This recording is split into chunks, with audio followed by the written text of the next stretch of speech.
The stars above Archon sparkled like frozen coals, hanging in a sky cut by green lightning. The alien castle rose like bone carved from a forgotten god. Its towers howled with the sound of storms, and beneath those towers, where no one bothered to look, a human janitor scrubbed the endless marble floors. He was invisible in a world that had long forgotten his kind. But that night, the Queen of Threxion returned without warning. Her shadow spread across the rooms of judgment, and when her eyes landed on the janitor, she froze, because what he was doing would break everything the galaxy believed. Before we start, subscribe now so you don't miss more incredible stories like this one. The Hall of Convergence stretched wider than any church on Earth. It was a room of glassy black stone lit by rivers of glowing light that flowed across the ceiling. The sound was endless. 1,000 alien voices hissing, clicking, chanting. Delegates from across 9 systems sat in curved rows. Their jeweled robes sparkled like poisonous snake scales,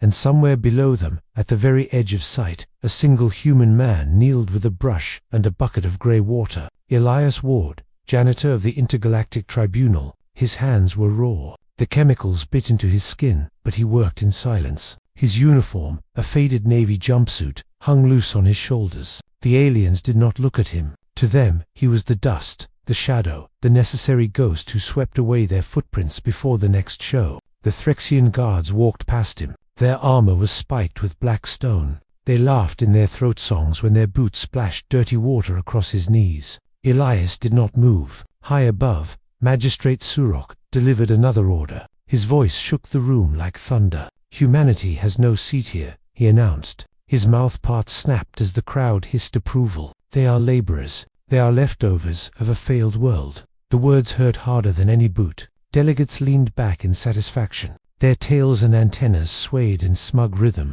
Elias kept scrubbing, his reflection blurred in the marble floor. Pale face, lined eyes, brown hair, breathing alien air that burned human lungs. He had once been something more, though none here knew. To them, he was simply the janitor who never spoke. A group of young Vyari nobles passed. Their skin glowed with light patterns that moved like rivers of stars. They pointed at him. Their laughter dripped like poison. "Look, the floor crawler," one sneered. "Does he even understand our language?" Another chuckled. Their voices rose in mockery, carrying across the room. Some delegates chuckled, others sneered openly. Elias did not lift his head. He drew the brush in slow, steady arcs. He polished the stone until it shone like black ice. And then she entered. The door split apart with a crack of thunder. A silence rolled across the room as if the oxygen had been sucked from the air. The banners trembled. The glowing rivers in the ceiling froze mid. The alien queen had returned, tall as storm clouds.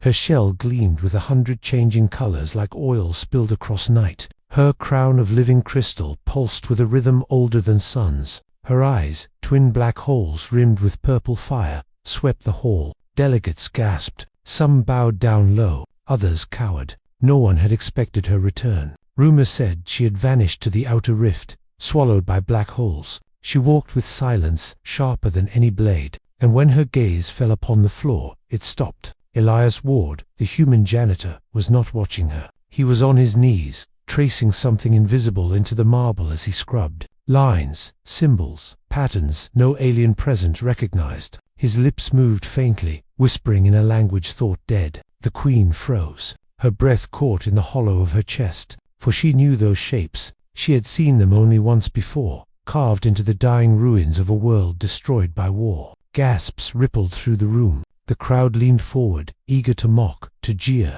but the queen did not speak. Her silence cut deeper than any laughter. And while the hall laughed, the outsider's eyes sparkled faintly, as if holding a truth older than the stars. The room stirred like a nest of angry wasps. Whispers darted between species, tongues clicking, tails lashing. No one understood why the alien queen had stopped, why her gaze stayed on the human janitor who should have been invisible. At the highest level of the tribunal, Magistrate Surok straightened. His mouthparts twitched in anger. His black and gold robes sparkled, woven with the symbol of galaxies conquered. He hated silence unless it belonged to him. "Enough," he hissed. His voice echoed through the pillars. His many-sided eyes flicked to Elias.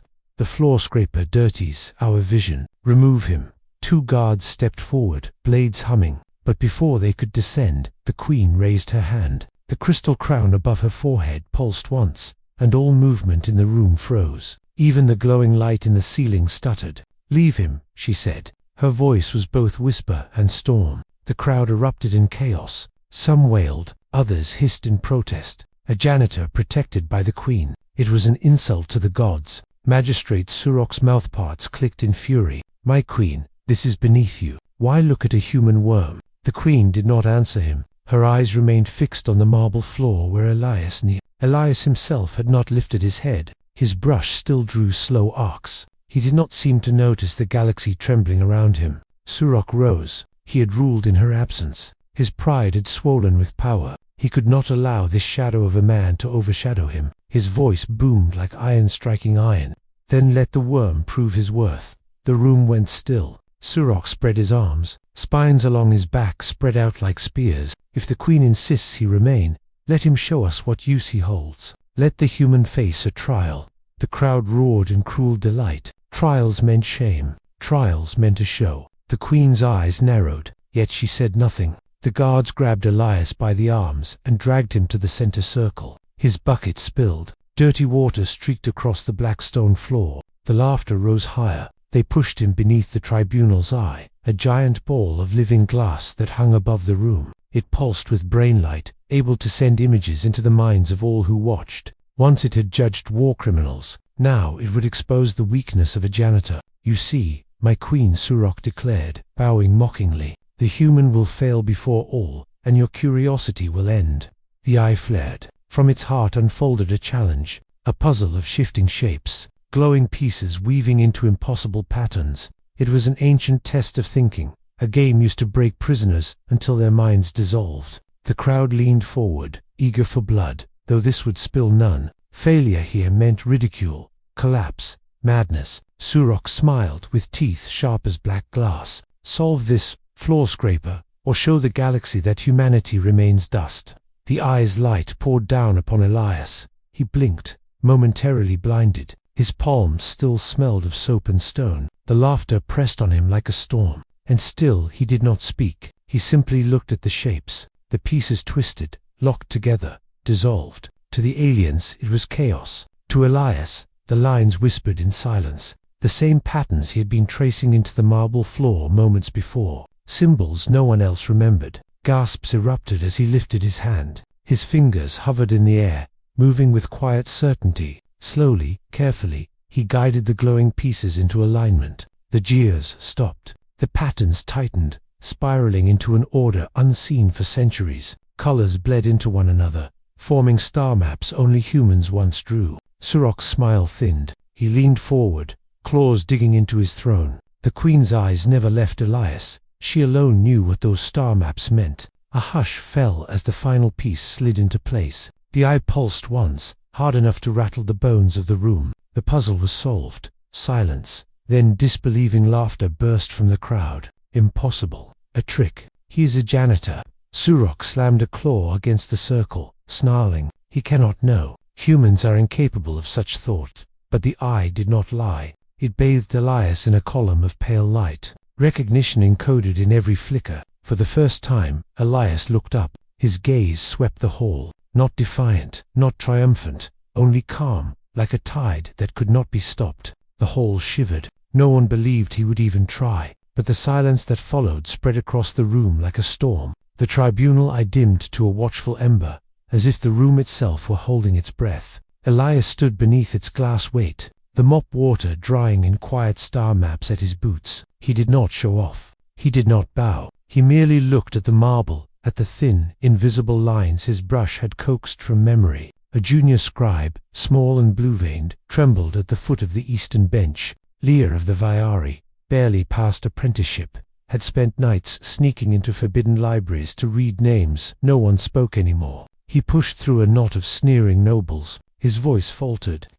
It looks like meridian symbol work," said Lear. Laughter pealed at once, as if a bell had been struck. "The floor crawler doodles," said a Threxian guard. "Let the child sit," said a Palarin senator. The queen did not move. If she breathed, it was the breath of distant glaciers. Her eyes, ringed in purple fire, studied the drying swirls at Ilias's feet. Surok snapped his clawed fingers, summoning a hollow spindle that bloomed like a metal flower. Within its petals unfolded a second trial, a waterfall of languages, layering over one another, pieces of lore and song, treaty and curse. An interlocking script that had broken scholars. "Read this, human," said Surok. The crowd leaned forward, teeth bared, cameras recording. "Or admit that your first success was luck," said Surok. Elias lifted his hands with a custodian's simple motion. He did not reach for the floating script. Instead, he wiped his palms on the thighs of his jumpsuit and stepped back to his bucket, as if to get a tool. He pulled free a thin, bent squeegee. Its edge was chipped from years of scraping grime out of grooves. He held it against the air as though angling a navigation tool to a star. He rotated it a few degrees. The hollow script refracted. Lines that had been clotted and unreadable snapped into alignment like iron filings in a magnetic field. The room gasped. "Meridian indexing," said Leah, a little louder now. "You align the symbol planes to their burial angles." Surok's jaw tightened. "Parlor tricks," said Surok. Elias traced with the squeegee and read, not aloud, but with a murmured rhythm that made the eye answer him in sympathetic light. The 9th covenant, repealed by its own excess. The 12th, bound to sunken oaths. The 13th, revoked, said Elias. Murmurs curled through the benches like smoke. The 13th covenant was myth, a rumor of a treaty signed with hands already stained by war. The record had been lost during the Queen's absence. It had proven the tribunal served law, not hunger. If it existed, then Surok's edicts, his cruelties, were carved into sand. The Queen's crown pulsed once, brief as a heartbeat. "Show us the reference," said the Queen. Elias set the squeegee down. He reached for his mop and wrung it over the black stone in slow circles. Water pooled and reflected the hollow light into the ceiling. Curves upon curves. He drew with the soaked fibers in a patient spiral. His shoulders the rhythm of a remembered song. The symbol planes reoriented again, aligning with the water's ragged moon. A signature appeared in pale gold. 3 slashed lines, one broken, one whole, one crossed with a meteor tail. Leah gasped and clapped a hand over his mouth. Even the gesture earned him sneers. "That is the seal of the Meridian Custodians," said Leah. "The Custodians are a bedtime tale," said a senator of ash-pink scale. "They were record keepers, not kings," said a matriarch with coral tusks. "Ghosts keep no laws," said a guard. Elias did not argue. He pressed the squeegee lightly to the symbol seal, and the tribunal released a low sound, something between a note and a vow. Images bled into the dome above. A ring of humans, unarmed, standing among giants. A table of stone. A crown offered and refused. Surok rose halfway from his throne, spines bristling. "Enough of tricks and puddles," said Surok. "The human will confess how he stole these rights." Elias lowered the squeegee and turned his face slightly, just enough for the light to catch the old scar above his eyebrow. His eyes did not harden. They deepened like a coastline under dusk. "I stole nothing," said Elias. "I cleaned what the galaxy forgets." Surok lunged, claws stabbing toward the human's chest. But the Queen's voice struck first, clean as flint. "Stand down," said the Queen. The word traveled like a ribbon of ice. The guards froze mid. The eye brightened as if welcoming a long-absent signal. And just when everyone thought they would break, something was revealed that no one expected. From the dome spilled a hush of stars. They did not belong to any chart the nobles used. No trade lanes, no conquest routes. They were arranged in strange arcs. A quiet geometry. The eye showed a memory with the sharpness of sorrow. A small ship drifting at the edge of the outer rift. A human woman at its controls, sleepless, fierce. An alien crown laid carefully beside her hands. Across the benches, suspicion became unease. Surok's spines lowered a fraction. His pupils thinned. "Fabrication," said Surok. Elias did not answer him. He lifted the mop handle and with steady pressure tapped 3 times against the marble. The eye answered. The image expanded to show an inscription carved inside the crown. 3 slashed lines, one broken, one whole, one crossed with a meteor tail. It was the same seal that sparkled now in water and light at his feet. "She was Meridian," said Leah in a voice that shook. Whoever she was, the Queen's eyes had turned very far inward, as if she were looking through the room and her own ribcage to something buried beneath both. "Keep it," she had once been told by a dying ally. "Hide it until the galaxy can be taught to remember," said the dying ally. Memory ran hot along cold bone. The queen raised her head. "Where did you learn to align the planes?" said the queen. "From floors that never forget," said Elias. The hall shifted. The nobles' smirks wavered. Not yet falling, not yet gone. Even the ones who hated the queen felt the room tilt. A janitor aligning ancient law with a mop and a squeegee mocked their entire structure. "I demand the confiscation of these images and the arrest of the human for relic manipulation," said Surok. "If he is Meridian, your charge is treason," said a diplomat in a thin, dangerous calm. Surok turned, shocked. "You dare," said Surok. "The tribunal serves covenants, not your shadow," said the diplomat. The air thickened. Something in the eye warmed from within, as if a pilot light, long starved of fuel, had found breath. Symbols flared gently across the dome. Not mercy, not vengeance. Index entries, locations of sealed records, chains of proof. Elias lifted his hands, palms open, then pressed them together once, as though closing a book. The eye locked onto his gesture like a falcon to a tethered glove, accepting the command without challenge. In the benches, gasps, then silence. Command-level access did not recognize janitors. Surok half rose again, then stopped. It wasn't fear, not yet. It was doubt, the rust that comes before collapse. And in that breath, the room realized what flickered in the janitor's patience wasn't only understanding, it was inheritance.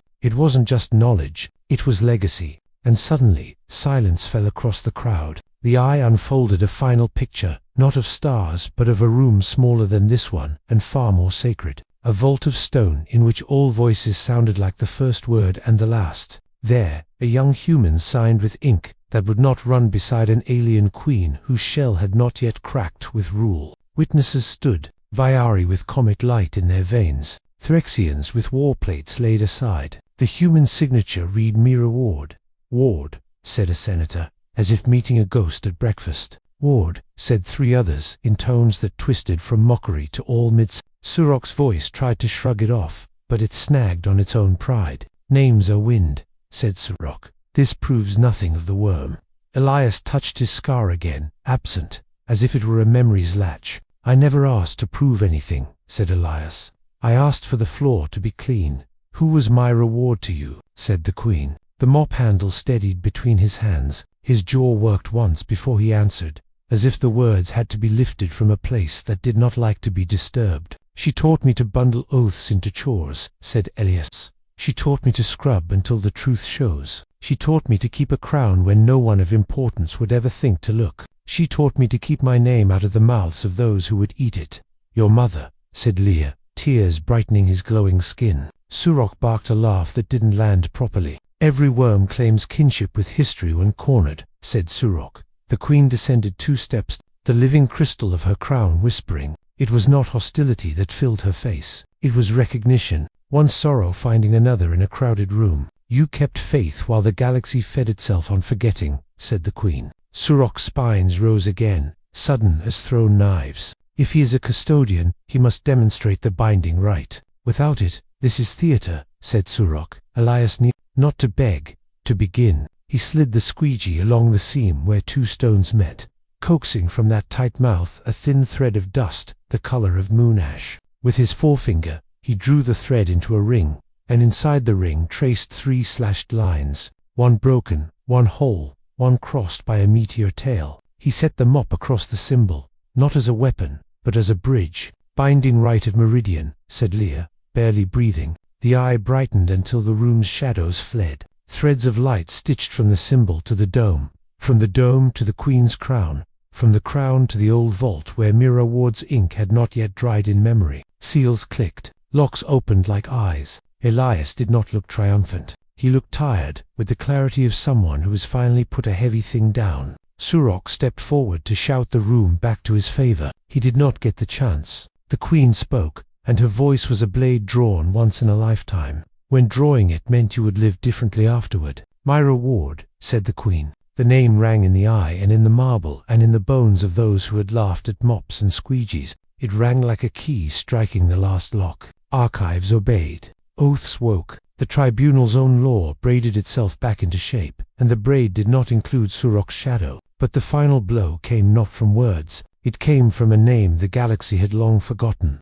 The guards lowered their blades, not because they were commanded, but because the weight of the room had changed. Surok's throne seemed smaller by 2 sizes, his robes less gold and more gourd. He opened his mouthparts to deny, then found nothing to stand on. The eye had bled him of more than a show.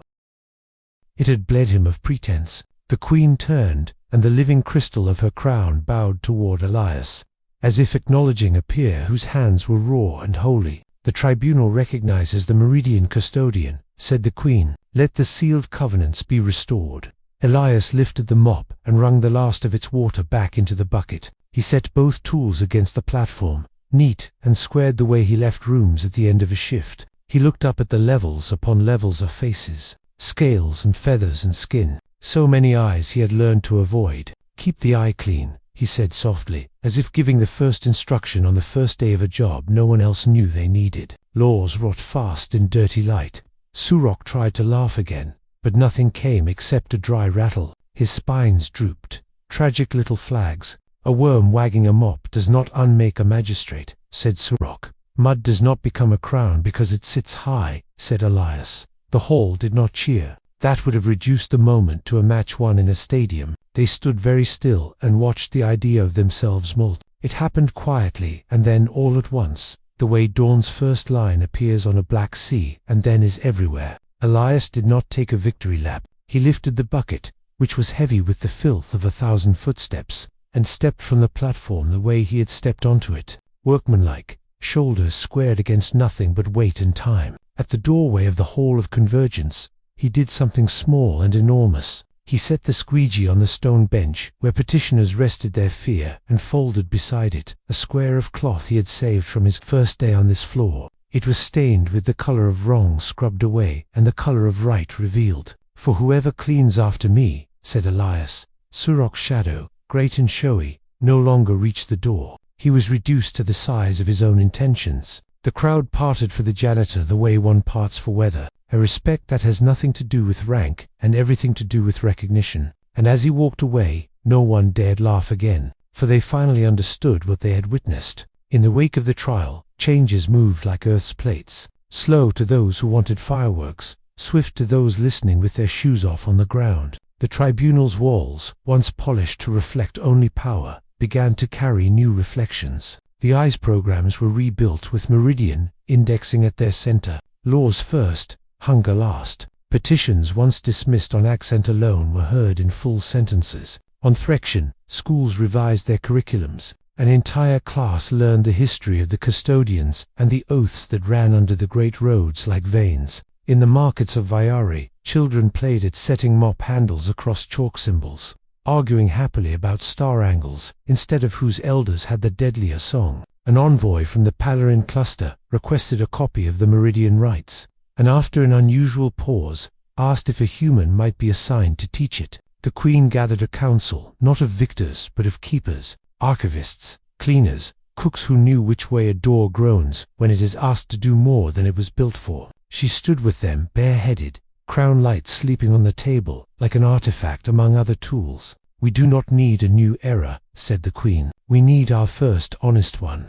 Elias did not sit at the head of any table. He returned each dawn to the Hall of Convergence and did his work with the quiet pride of a craftsman who prefers results to applause. Delegates arrived earlier than they used to, walking slower, noticing the water patterns drying on the black stone like frost blown by a wise wind. Some greeted him, some asked questions, more listened. Lear of the Vyari, no longer an apprentice, carried a stack of tablets and learned to check them against the floor's reflections. He visited the lower corridors where the machines breathed and asked the maintenance crews how they mapped the thrum of machinery into intuition. He wrote their names down in the archive, not as support, but as foundation. "Laws hold when their smallest parts are honored," said Lear. "The rest is theater." As for Surok, he remained present the way a scar remains. Instructive, humbling, he was not banished. Banishment would have been too clean for a culture learning to wash with care. He was assigned to the vault's cold rooms at the Queen's suggestion, where one learns the temperature of memory. There he catalogued minor records and sometimes paused too long over a symbol until a tear bled out along the ridge where pride had once perched. Punishment was not the point. Learning was. On a blue morning, when storms laid green seams across the sky. A courier found Elias on the eastern steps and extended a small, battered box, sealed with resin. Inside lay a circle of metal, plain, weighty, and a folded scrap of paper. The circle was a meridian clasp. The paper was a note in a hand he knew as well as his own heartbeat. "Keep only if you promise to keep nothing," said the note. Signed, Myra. He closed the box and did not put the clasp on. He slid it beneath the bench where petitioners rested their fear and rose. The eye, faithful, newly honest, brightened as he crossed into the hall. There were still spills each day, sharp disputes, ancient hatreds that did not dissolve because a crown had once bowed to a mop. But in the wet sheen of the floor, one could read a different future, not as prophecy, but as practice, a repetition of small, exact acts that make a place ready for truth. At twilight, the Queen sometimes stood at the balcony and watched the janitor finish his shift. When he laid the last corner clean, the glowing ceiling seemed to slow its river of light in acknowledgement. She would not call this redemption. Redemption centers the sinner when the story belongs to those who kept faith. She would call it the return of a duty that had wandered off for a very long time and at last found its way home. Elias would hang the mop in its cradle, check the edge of the squeegee with a thumb, and walk out under the emerald-braided sky. Delegates nodded, sometimes bowed. Children tugged their guardian sleeves and whispered the custodian's marks with the solemnity of a good-night prayer. In one of the outer districts, where the city's bone towers faded into dune and salt, a school of mixed species painted the 3 slashed lines on a courtyard wall, one broken, one whole, one crossed by a meteor tail. They practiced aligning their chalk scripts to the angle of the sun until sunset's first red coin found the right angle, and the wall blazed briefly, laughing in light. A human taught them, an alien taught them, the wall taught them. The Queen, returning from a hearing, passed the bench at the hall's doorway. The old cloth lay there, folded square as a promise.